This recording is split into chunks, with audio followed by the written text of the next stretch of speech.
Join Tara and Alyssa as they explore the intersection of business, lifestyle, health, and wellness. Whether you're an entrepreneur, a wellness enthusiast, or someone seeking a meaningful life, this podcast delivers insights and inspiration for living your best life, because true success is about more than just the bottom line. To stay up to date on our latest episodes, be sure to subscribe and like us on our channel and follow us on LinkedIn or Instagram at The Business of Living Well.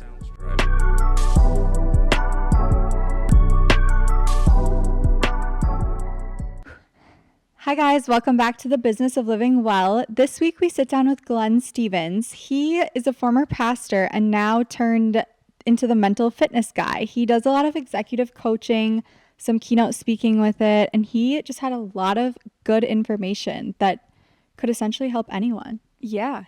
As someone who used to struggle with mental health, it's really cool to see his outlook and how he goes about helping people with it, and how he really helps people build strong foundations within themselves so that they can bring it into their workplace, to their relationships, to being an entrepreneur. Because it all really does start within your head before you bring it somewhere else. And it was a really good talk with him today. And well, it was, because I think we mentioned it in the episode too, but you do a lot of stuff for physical fitness, but not a lot with mental fitness. And I think it's so important. It's a little bit longer of an episode, but I promise it's worth every single minute. And he did give us a couple links. So there is one link for a free, I think it's like a 5-minute assessment. We talk about the word saboteurs, which is essentially the negative parts of your brain telling you things that you should be blocking out. So we'll link that below. And then he also is offering a 30-minute free consultation for any of our viewers, which is super nice of him. So awesome of him. I would definitely suggest that you go take advantage of this, because it's not often that someone at such a great position can help others and get them started in that journey. So follow along in today's episode.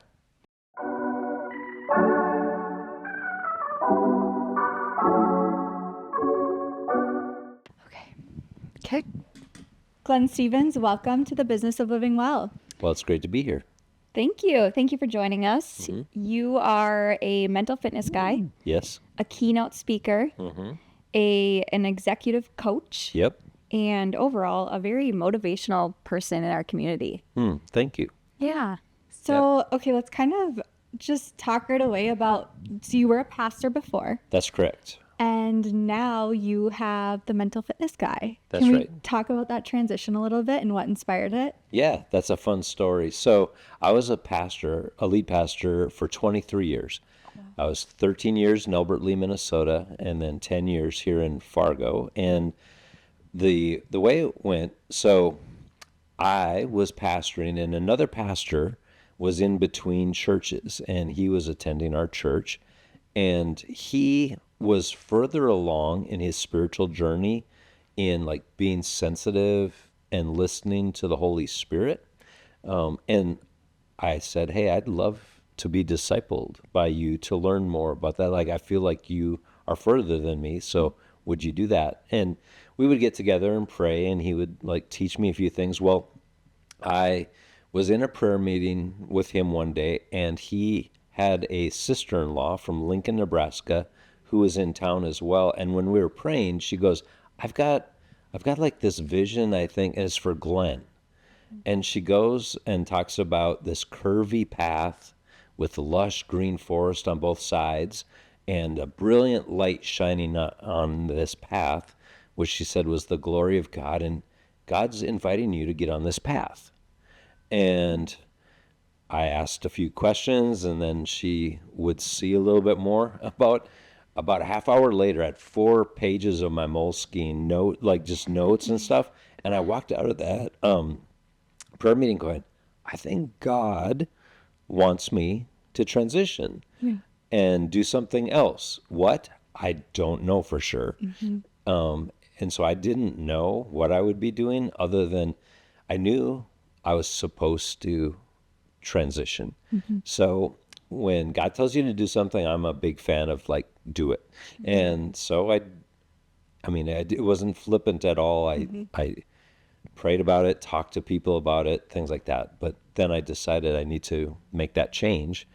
And I wanted to start a business, and I wanted to serve business leaders, but I didn't know quite what that would look like. And I had a bit of a coaching background from about 10 years before that, and I liked it, and I knew business leaders would sometimes hire coaches, so that's sort of what I started. And then about 2, 3 years into that, I was introduced to mental fitness and got certified as a mental fitness coach.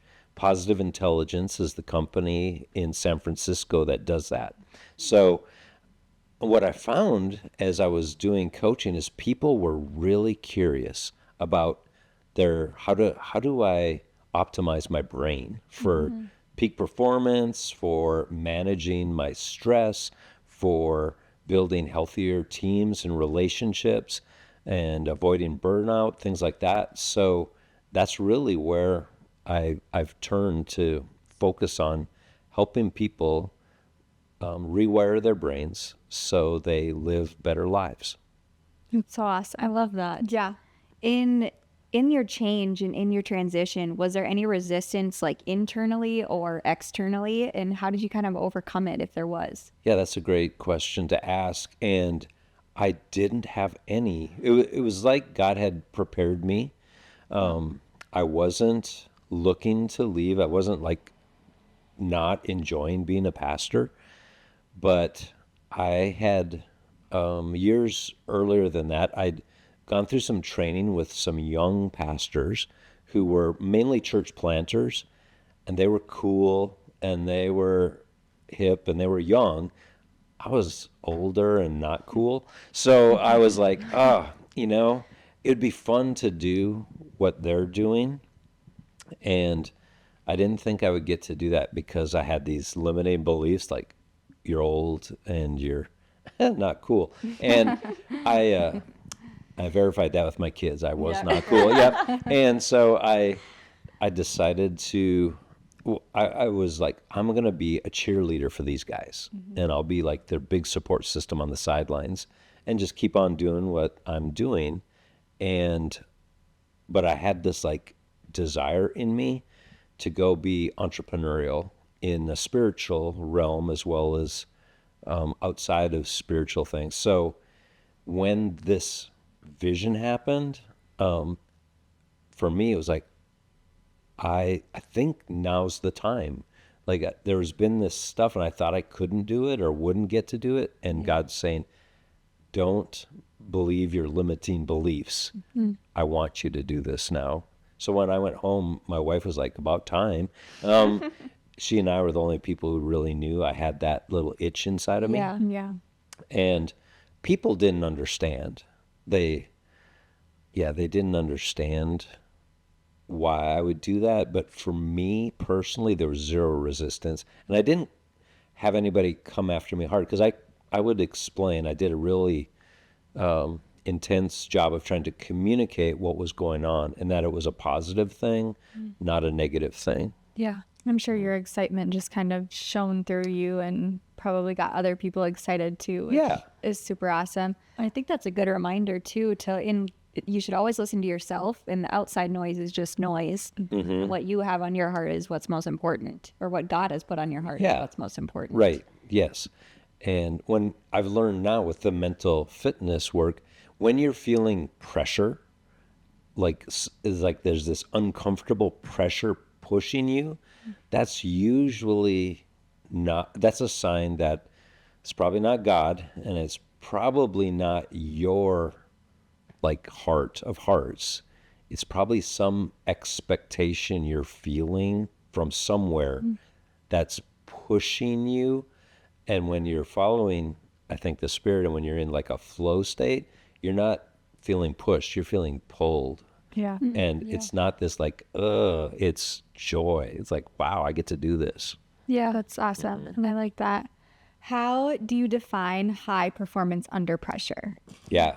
So I love sports. All right. No, mental fitness. What is mental fitness? Let's start there. Okay. Mental fitness, simply put, in one sentence, is someone's capacity to handle the challenges of life with a positive mindset rather than a negative mindset.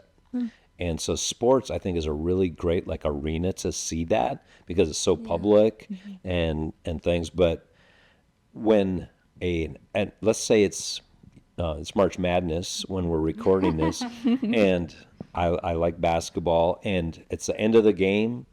There's 2 seconds left. Your team is down by 1 point, and you have the ball.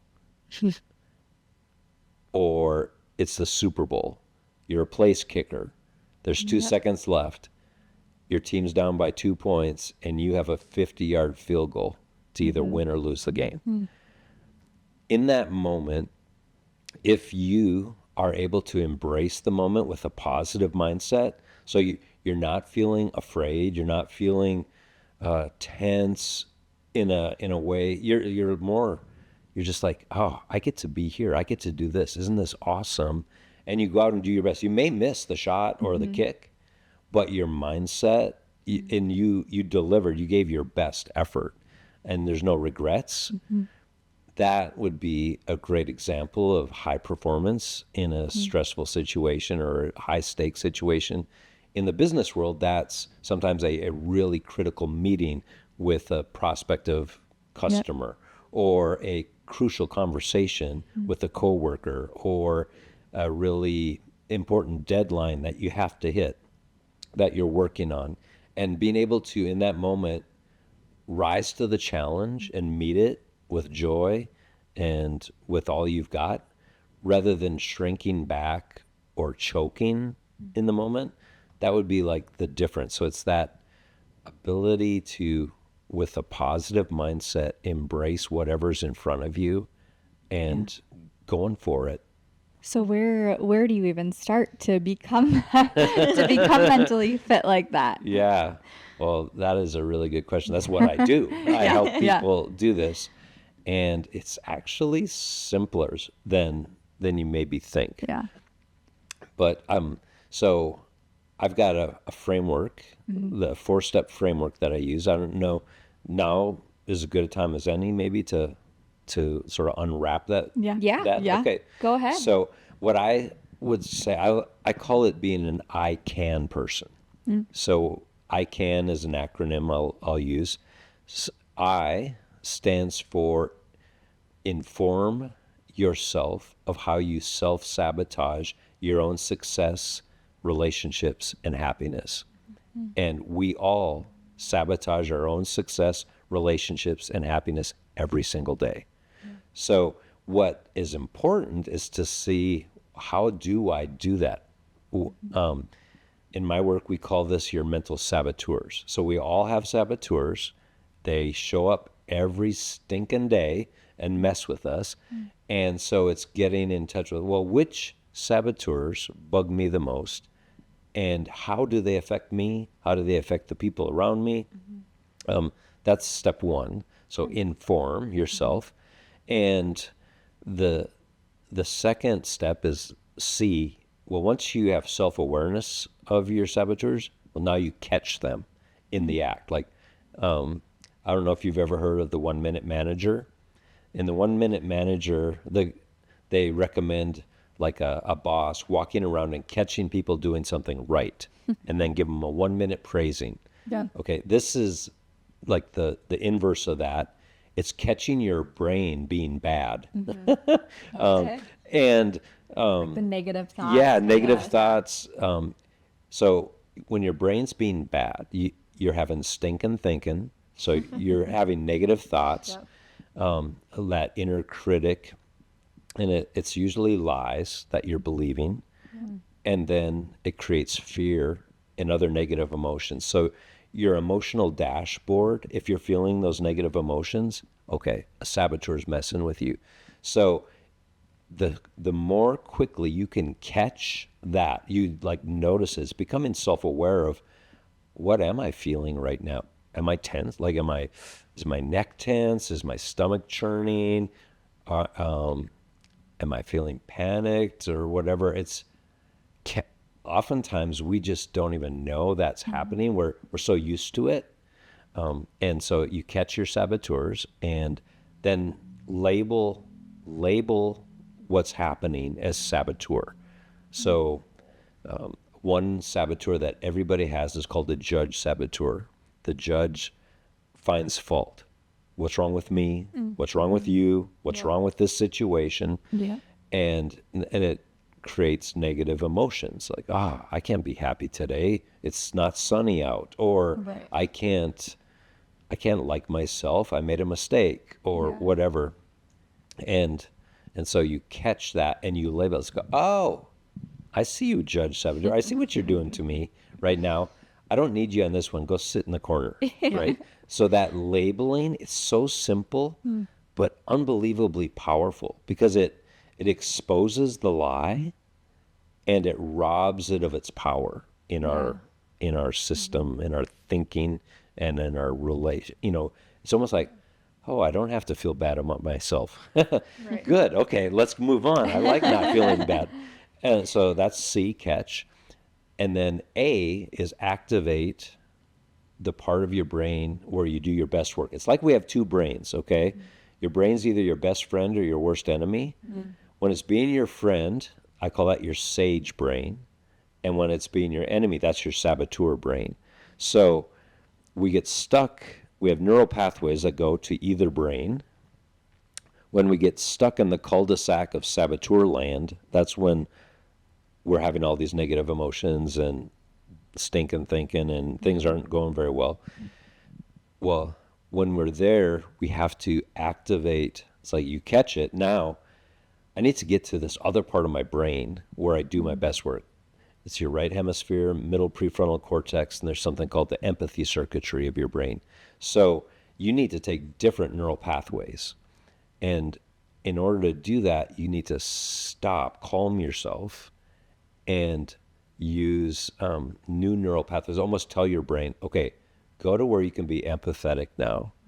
Instead of beating yourself up, you need to actually be kind to yourself and show yourself some grace right now. Yeah.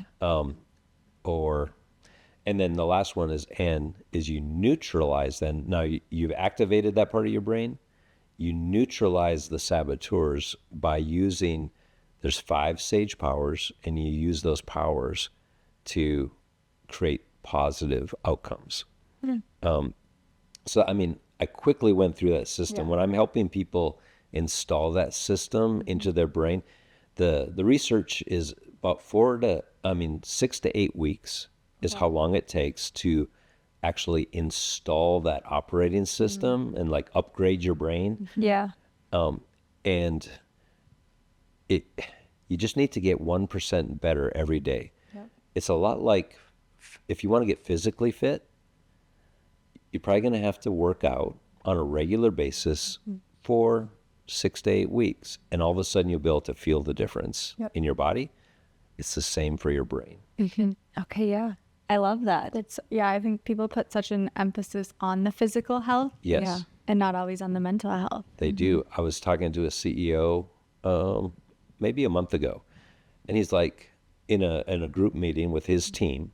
He goes, Glenn, I've done things to get physically healthy, and I've done things to get spiritually healthy, but I've never even thought about getting mentally healthy, like that I could be mentally fit. Yeah. I had no idea that's even something you could do. So, he's not the only CEO who said that to me. In a higher position like that, when you do kind of take on a lot of stress, what are some ways to help kind of bring this back? Because I know rewiring your brain takes a while. It does. And it's a constant battle every day of having to rewire. So what are some good reminders of reminding yourself in that moment of like, okay, this is not as big as I think it is? Yeah, right.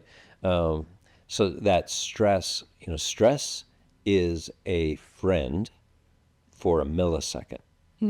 Okay. Any negative emotion, God gave us the ability to have negative emotions. He gave us emotions. Emotions get a bad rap. And for me, I'm a sort of a type A type and driven, and emotions just felt slow and messy. It's like, come on, people, let's just, move on. Yep. Yeah. And I undervalued emotions in others and that I even had them. And it was to my detriment. It made me a worse leader, not a better leader. And so I've learned to appreciate and recognize those. And negative emotions are a gift from God because they're an alert signal that something needs my attention. Okay, so let's say I have a big project due and there's a deadline. The fact that I feel a little stress when I first think about, like, oh man, it's Wednesday and this is due Friday. That's an alert signal, like, Glenn, you need to pay attention to that project and go work on it. So that initial second was great. It said, it helped me go, oh, pay attention here. I get stuck in the cul-de-sac of that when I stay in that, like, and then I worry about it and I whatever, and that just sucks your energy away. So what you need to do in that moment, and this is so simple, how do you activate your sage brain? This sounds so easy, and it isn't, but just 10 seconds of sensory focus on one of your senses: sight, sound, smell, touch, taste, breath, weight. Even just 10 seconds, if you hook your brain up to a functional MRI machine, that part of your brain where you're feeling stress starts to calm down, and the part of your brain where you can be in flow and do your best work starts to heat up a little bit. So imagine if you decide to take a minute to focus on one of your senses, or 5 minutes. When I have a really big meeting coming up, or I'm going to be a speaker, I'm going to talk somewhere, I try to carve out time where I can take 15 minutes and do some of this sensory work. If you're just starting, 15 minutes may be too much. I've been working on this for 4 years, but that is what heats up your brain and then calms down. So before you go into a big meeting, if you got a chance, maybe take a walk and listen. And what do you hear? And focus on the sound. Maybe you hear traffic. Maybe you hear, oh, there's birds singing. They're not worried right now. Listen to that bird. That's really fun. Or even listening to your own breath as you walk, or the sound of your feet, your gait as you are going. Focusing on that, and your brain's going to constantly want to think about all kinds of things. You just gently set it aside and focus. That is the simplest way to move out of your saboteur brain and then activate your sage brain, so you can have all the capacity there available to you. And the capacity is immense. Empathy, and the empathy circuitry would be like forgiveness is there, gratitude is there, compassion is there, appreciation is there, all the way to unconditional love. But there's also curiosity, there's creativity and innovation, there's tapping into purpose and meaning and what really matters in life and your values. That's this part of your brain. And then the ability to take calm, clear, focused action in the moment, like taking the shot when you got the ball with 2 seconds left. Yeah. With confidence. That's in this part of the brain as well. So when you stop first and heat up that part of your brain, now it's available to you and you can take the neural pathways there much easier. But when you're stuck in negative emotions, it's really hard to go there. Mm-hmm. Yeah, I've definitely had times in my past where I started journaling. Yes. That helped me a lot when I was in a dark place and I couldn't seem to get myself out ever. So I started doing yoga, because then I would focus on like, okay, my legs are shaking. I'm just going to focus on that. Yes. Or writing, whatever I'm writing. Right. Yeah. I have a friend who does art. He had a accident and had some brain neurological damage, and he would get stressed very easily after this. And so now he draws, he doodles. He actually wrote a book noodle for your doodle, or doodle for your noodle. That's what I think he calls Yep. it. And what happens? So here's the neuroscience behind that. When you're journaling or whatever, you have to like sort of focus. Yeah. And when you're focusing, like when you're drawing, you're focusing on the colors or the shapes, or you might even focus on the sound it's making, or even you're feeling the instrument you're using to draw or color with, and it makes a sound as you do it. So the paper has a color and a sound, and a touch to it, and your brain gets to go, oh, I can focus on this thing. And journaling is a great way to do that. Plus it gets some self-talk out, and Yeah. the lies in your head that your saboteurs are telling you, if you write it down on paper, you go, wait a second, that's not true. Kind of silly. Yeah. Yeah.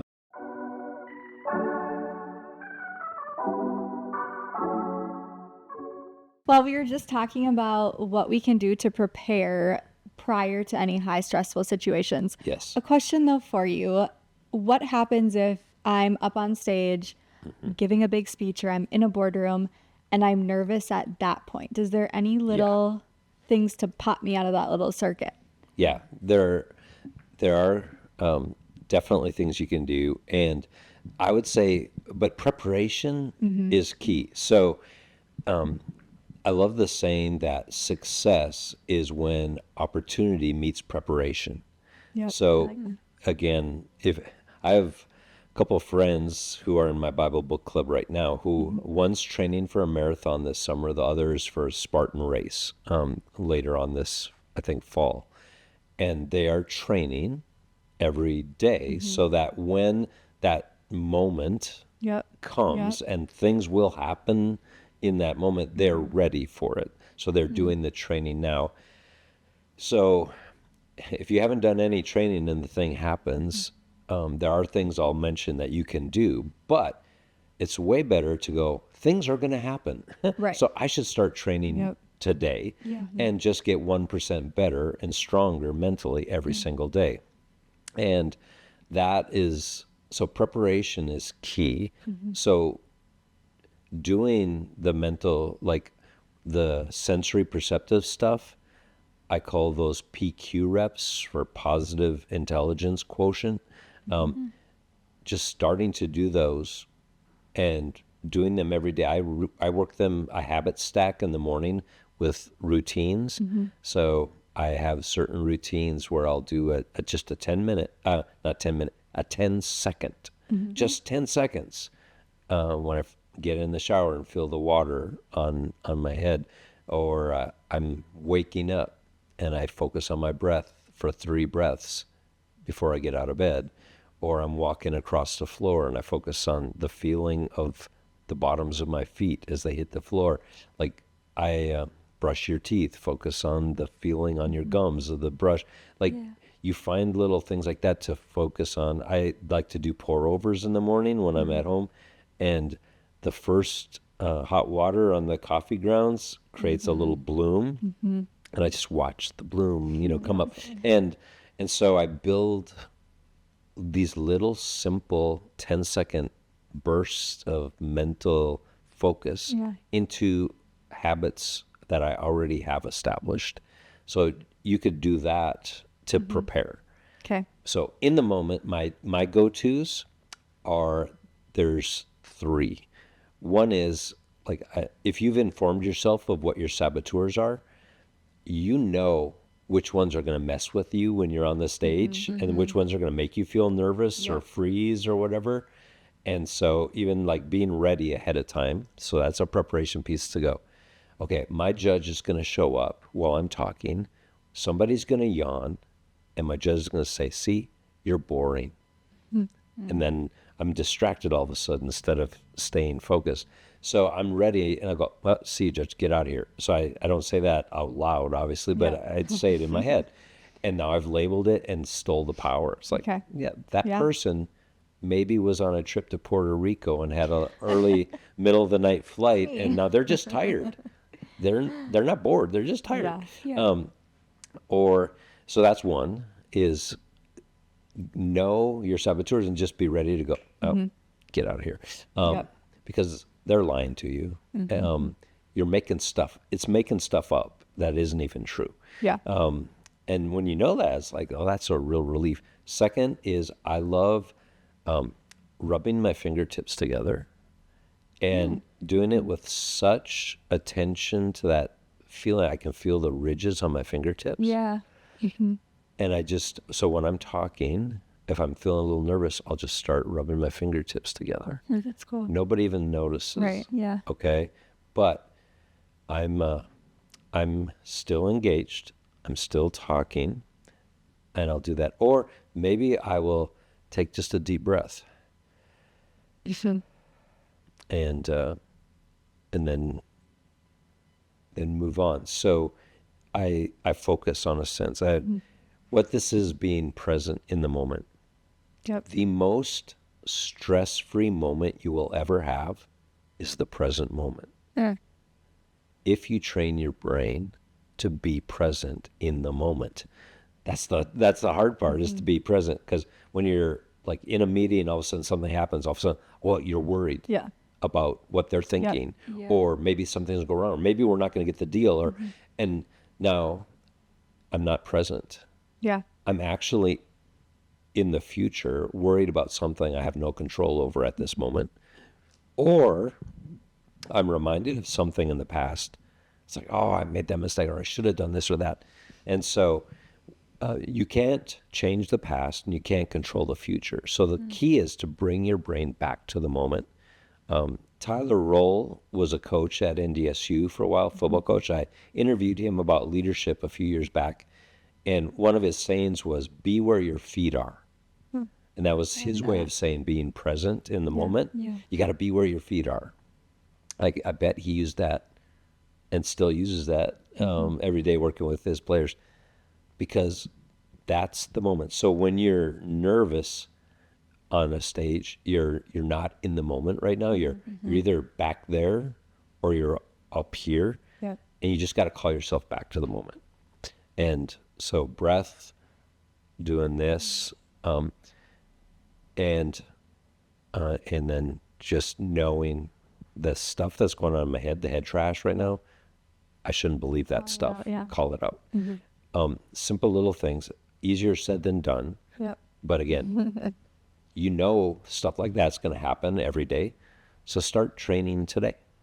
Practice. Yeah, practice. I love that. When you're when you're training yourself in those situations, it kind of also applies in business. And how would you give advice to someone who's trying to be more adaptable to different situations and different employees? Yeah. The beautiful thing about mental fitness, so if you think of your phone, your cell phone has one operating system. Okay? And it runs thousands of applications. The mental fitness, that ICANN framework I shared with you, that's the operating system. And you can apply it then wherever you go. So you don't, imagine if you had to have a different phone for every app. Yeah. Yeah, no. You couldn't do it. It would be No. overwhelming. Yeah. You know, it just doesn't work. I'd have to have just 5 phones and only use those. Yeah. So I use the same framework. I've got saboteurs. They mess with me. I need to calm them down, and then I need to what does this person need in the moment? Do they need empathy? Do they need me to ask good questions to help them get clear, or for me to understand? Do they need a thought partner to create new ideas? Do they need someone to see the bigger picture and go like, this person's having a hard time right now, and I need to love them and care about them, or do they need me to call them out because of bad behavior, but do it in a way that respects them as a person, and just sort of like reading where they're at. When you're in the part of your brain where those powers are, you can read that situation and then respond. Your gut kind of tells you what the right moment is, but it's one operating system, and that can be used, you can apply it, conflict management, change management, stress management, leadership, parenting, healthy relationships, whatever you're facing, you use the same operating system, and then you just use it in that approach, like what that person needs. And that's what I love about it, is it's so versatile and powerful. And then you just have to remember the 4 steps and apply them wherever you're at, instead of having to have like 15 different things you're trying to keep track of in your head. Yeah. Well, I think that's so true too, of like, you have to kind of regulate your own system Yes. before you can help regulate others. Yeah. Yeah, it is so true. We have mirror neurons in our brains. And so my brain picks up how your mood is, like your emotions. Yeah, yeah. My brain automatically, autopilot, I don't try, it will pick it up, and it will want to mirror where you're at. So if you're in a bad mood, which you're not, I'm thankful for that. My brain will it will want to mirror that. Yeah. It will want to meet you where you are. But we probably don't need 2 people in a bad mood. So if I can regulate, and it's like, oh, okay, I see what's happening here. And then it's like, okay, I want to bring a good mood, because my good mood, your mirror neurons pick up that. And maybe it's like, if your negative is at a 4, let's say, I want to try to come in with a positive 6 to see if I can't help you move there. Yeah. It is So very true that interesting. self-regulation is important. And I think have you heard the saying of the 5 closest people you surround yourself with is who you become? Do you kind of believe in that, or do you believe in more of, if I put myself in new situations, I can help those people become, because you have regulated yourself, so you can help regulate others? Yes. I think both are true. But I do definitely believe who you surround yourself with will have a huge impact on who you become. You can't not become more like the people you hang out with. Yeah. Yeah. They're going to influence you, and you're going to influence them. But that doesn't mean you can't change, and you can't say, well, wait a second, the 5 of us have been like in a funk. I'm going to do something about that.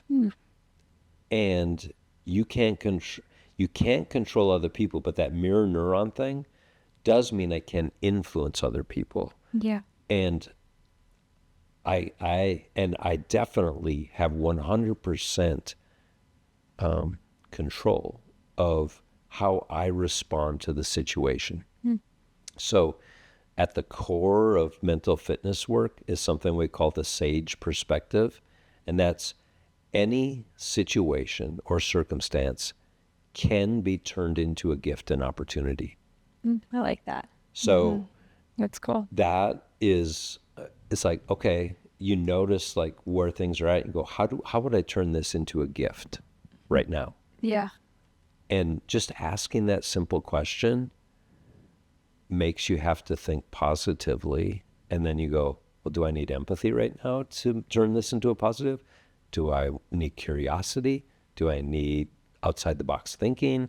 Do I need big picture? Do I need to go get stuff done with confidence? What do I need right now? Or what does this person need? And I respond with, I pick one of those or a couple of those, and I do that. So cool. I love that. Yeah. So you do a lot, obviously, with coaching with like adaptability Yep. and change. I kind of want to talk about change a little Yes. bit. And obviously, change is a very inevitable thing. It happens to everyone. So Every day. every day. Something changes. Yes. So why does everyone struggle with it so much? Yeah. So change interrupts the status quo. Status quo is, what is right now. And I'm comfortable in the status quo because it is what got me to where I am at right now. Yeah. You mess with my status quo, and maybe things won't be good in the future for me. Maybe they'll be better.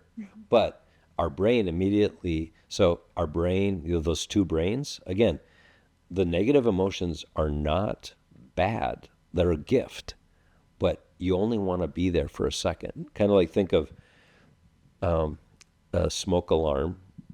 If something on the stove is burning, have you ever had this happen where Yes. the smoke alarm goes off? Yes. Yeah. It's really loud, right? Yes. Really irritating, Doesn't stop.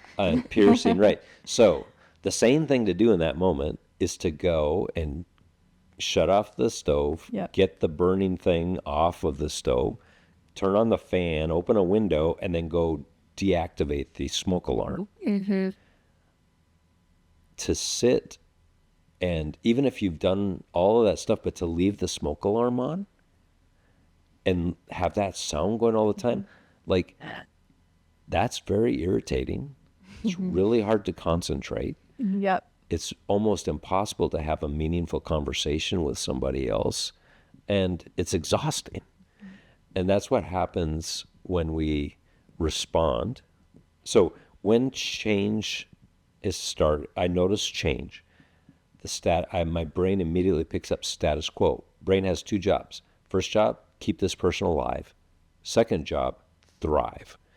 But first job is stay alive. So our brains are designed to help keep us alive first. So that alert signal comes first. And change messes with my status quo, so I get an alert signal. Yeah. That is going to be the first thing that happens in my brain is, uh-oh, change, status quo, you could die. Yep. Yep. Okay. And nobody wants to die. No. So you are vigilant, and all of a sudden, oh, you're nervous, you're afraid, or you're scared, or whatever. That's what change does to us. Immediately, autopilot. We take those neural pathways, and that's why it's so hard to get out of it, because that's where we go first. But we, like I said, then you just use the I can framework Yep. and go, wait a second, I'm going to pay attention to this alert signal that the status quo is changing. Maybe I'm going to get curious and learn more about it before I double down on my reaction. Yeah. Spiral. Yeah. Yeah. Absolutely. Within change can come uncertainty. Yes. How do you what are some practical ways to balance faith with uncertainty? Yeah. I love that you asked that question. So with our faith, I can rattle off a few. Yeah. One, so uncertainty, we don't know. So the very beginning is God gave you a brain. He gave you skills and abilities, and he's put you in this moment. So be in that moment and control what you can control. That's good. And then let God control the rest. So what we try to do is we try to be God and control it all. And we miserably fail at that, and that's really frustrating. And then that we're in the soup. Merry-go-round. Yeah, we're in the cul-de-sac of saboteur land. And so first thing is just control what you can control and trust God with the rest, and he's got your back. And another thing is that sage perspective I told you about.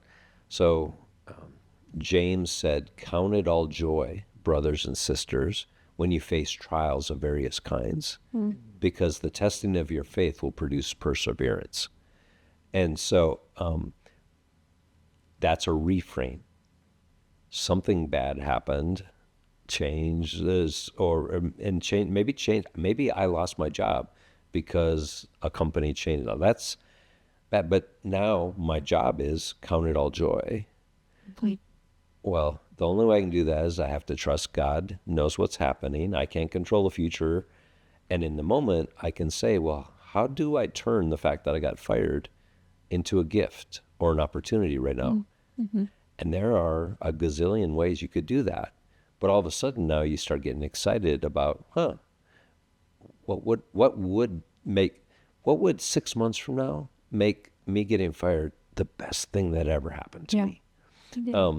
And then I start actually trying to answer that question.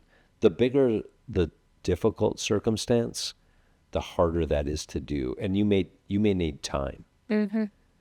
And you don't have to turn any situation into a gift, but you can if you want to. You can also choose to accept it and then turn the page. Yeah. Yeah. Yeah. And so underneath that is this trust that there is a God who cares about me and loves me and is in control of the things I can't control. And so that's a big piece of it. I mentioned a Bible book club that I'm in. I think reading the Bible regularly is, and like, so I'm always going to be in this Bible book club because God has chosen his primary way of revealing who he is and what he's like to us was giving us the Bible.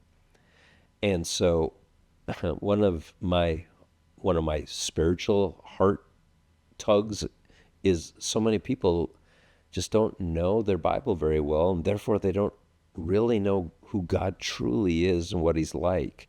And that makes it hard to trust in those moments. And so I try to do everything I can to encourage people to read, and to read in community is the best way to read the Bible. And that's why I'm in a Bible book club, not just doing my own Bible reading program. And then that club part of it is surround yourself. Another thing you do is surround yourself with some people that you can do life with and love and care about and ask, they're there for you when you need them. And that, so build the friendships and faith friendships. When you look for people who have a common faith with you, that is a huge other thing you can do. So that's a few just off the top of my head. Yeah, I like the just practice and the mental, spiritual, and physical. So can you share a story or an example of someone who transformed their ability and to adapt and thrive? Yeah. So I got permission from Connor to share a little bit about his story. So he's in my Bible book club even. And I guess that's where we met. And because of meeting in that, he found out I was a coach, and I worked with him and helped him install the mental fitness operating system. And he had all kinds of dreams of he wants to acquire businesses. And at the time he was he was taking his last exam to become a licensed architect and had an architect job. But he was feeling this tug to create a different life for himself. He took a step back and saw his life as it was panning out. It's like, well, I could work in a job for this long, or I see this other way. Instead of starting a business, why not buy businesses that somebody else has already started and done all that hard work, and you just take it over and improve it. But he became convinced that's what he was supposed to do. So he quit his job without having a business to buy yet. He and his wife were expecting their first child during this whole time. She wanted to quit working after their child was born, and she did, which meant they had to sell one of their vehicles to do that. And now he's on the verge, Monday, it looks like he'll be purchasing his first business. Oh, awesome. And in that process, so a lot of reasons to be stressed out or nervous or questioning yourself. And there's definitely people questioning, you were an architect, right. Why would you leave a good job like that and bet on yourself like this with no guarantees? And a baby on the way. And a baby on the way, yeah. So that story hasn't been written yet, but all of it, but little boy is great. And when we were going through, when I help people with this, I say, pick your one thing that's most important to you. And he said, my wife told me I need to be more grateful. I'm I'm not grateful enough. So that's my deal. And he just told me yesterday in our group, he was like, yeah, when I worked with Glenn, I wasn't grateful at all. And now I'm grateful every single day. And at this moment, I have no job. I am down to one vehicle. We're living on a little bit, but I see the future. And I've been working for like 7, 8 months on acquiring these businesses. And now we're at the finish line, but that could still fall through. Hello, light. That could break. But in our last coaching session we had about a month ago, we had the conversation like, you know what? If that happens, you can't lose, because all you do is you've learned so much in all this. You know how, like, you're not gonna starve. You can do all kinds of things, and you'll take that and just turn it into a gift or an opportunity. Like, obviously God didn't have this for you. He taught you a bunch of things, so there's something over here. And like, that's where his headspace is. And so his stress levels, there's still stress, right? Yeah. But way down, and he's grateful every single day through the whole process.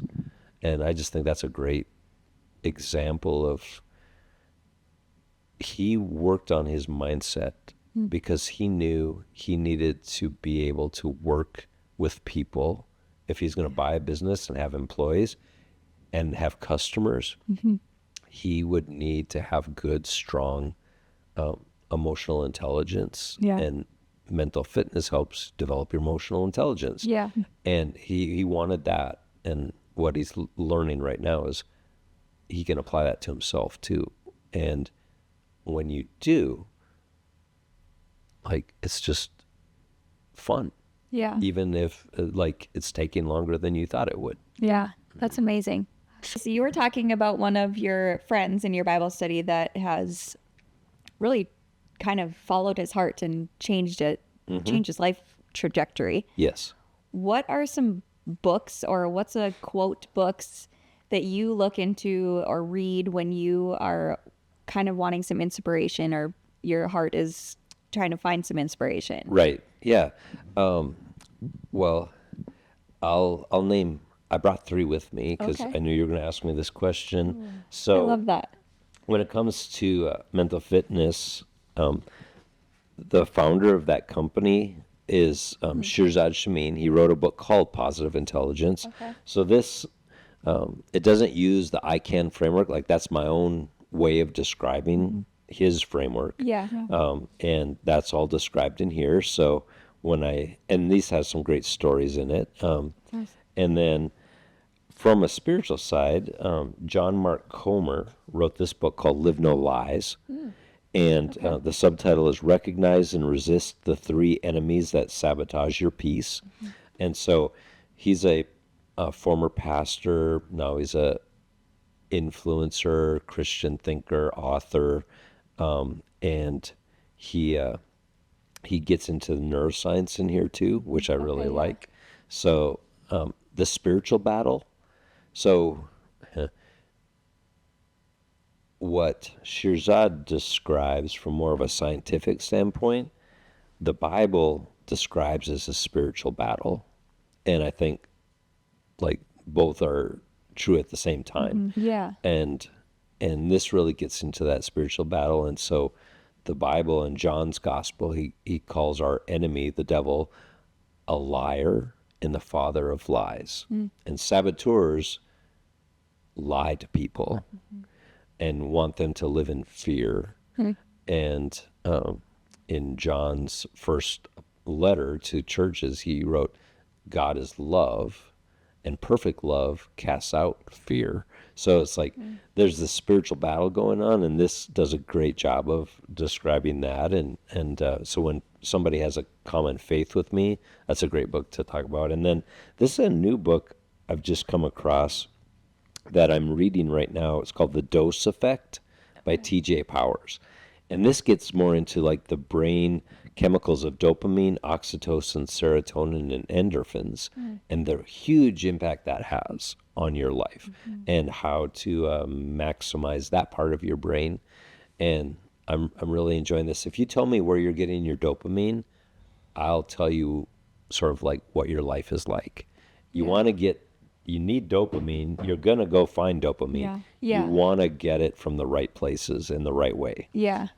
People often get it the wrong way, and all of a sudden they're addicted to something. Yeah. Yeah. Yeah. The dopamine conversation is just, it's so interesting to me. I've done some reading and some research on it lately. And I mean, we're in such an instant gratification Yes. lifestyle, and we want that quick fix of dopamine. Yes. And just stuff you wouldn't even think of, like packages showing up at your house, or Yeah. buying something on Amazon. Or Yeah. I asked my husband how he gets his dopamine, and he goes, when I hit my first golf ball on the it's just interesting where we feel that. But Yeah. well, this has been amazing, and we're always going to wrap it up with asking, what does living well mean to you? Yeah. So living well to me means making the world a better place to live and to work and to worship by loving God with every fiber of your being and loving other people unconditionally. I love that. And when you do that, you're going to have a great life. I Yeah, love that. that sums I it love up that. so Well, well. thank you. Yeah. Well, thank you, Glenn. Yeah, This was- you're welcome. I this had was a lot great. of fun. This Thanks was for fun. inviting me. Yeah. Very lots- insightful. So thank you. Yeah. You're welcome. Absolutely.